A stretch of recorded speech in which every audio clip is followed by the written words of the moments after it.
بالمناسبه جدا يعني.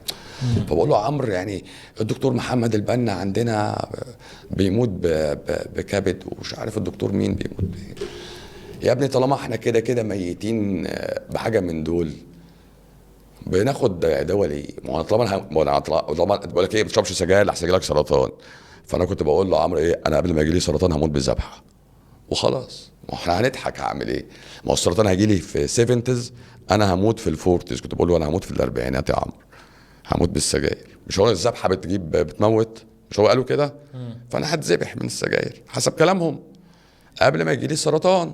ما هو حضرتك مش هي القصه ماشيه كده؟ ده السيكونس، ده اللي انا شايفه قدامي.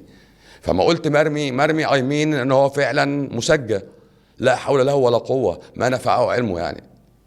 طب انا فايدتي ايه كدكتور بقى لو انا بقول للناس كلام مش عارف احمي بيه نفسي؟ يبقى انا فايدته ايه برضو العلم اللي انا بدرسه تاني؟ والاخر فين بالمناسبه جدا يعني. فبقول له عمرو يعني الدكتور محمد البنا عندنا بيموت بكبد، ومش عارف الدكتور مين بيموت يا ابني طالما احنا كده كده ميتين بحاجه من دول بناخد دواء ليه؟ ما هو طالما بقول لك ايه، ما بتشربش سجاير لحسن يجيلك سرطان. فانا كنت بقول له عمرو ايه، انا قبل ما يجيلي سرطان هموت بالذبحه وخلاص. ما احنا هنضحك، هعمل ايه؟ ما هو السرطان هيجيلي في 70s، انا هموت في الفورتيز. كنت بقول له انا هموت في الاربعينات يا عمرو، هموت بالسجاير. مش هو الذبحه بتموت؟ مش هو قالوا كده؟ فانا هتذبح من السجاير حسب كلامهم قبل ما يجيلي السرطان. ما هو حضرتك مش هي القصه ماشيه كده؟ ده السيكونس، ده اللي انا شايفه قدامي.